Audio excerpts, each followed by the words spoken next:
கரூர் திருமாநிலையூர் பேருந்து நிலையம் இன்று அந்த இடத்தில் கம்பீரமாக நிற்க பல தடைகளை தாண்ட வேண்டியிருந்தது. அந்த தடைகளை முன்னின்று தகர்த்து காட்டியவர் முதல்வர் மு.க.ஸ்டாலினின் கேடயமான செந்தில் பாலாஜி.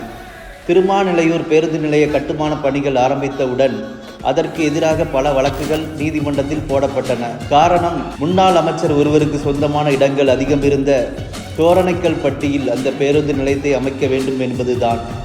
இந்த வழக்குகளை எதிர்த்து மாநகராட்சியை நீதிமன்றம் செல்ல வைத்தவர் செந்தில் பாலாஜி. நீதிமன்றத்தில் சட்ட போராட்டம் நடத்தி அதில் வெற்றியும் பெற்று இன்று கரூர் மக்களின் நீண்ட நாள் கனவான விசாலமான அனைத்து வசதிகளுடன் கூடிய புத்தம் புதிய பேருந்து நிலையத்தை மக்கள் பயன்பாட்டுக்கு கொண்டு வந்திருக்கிறார்.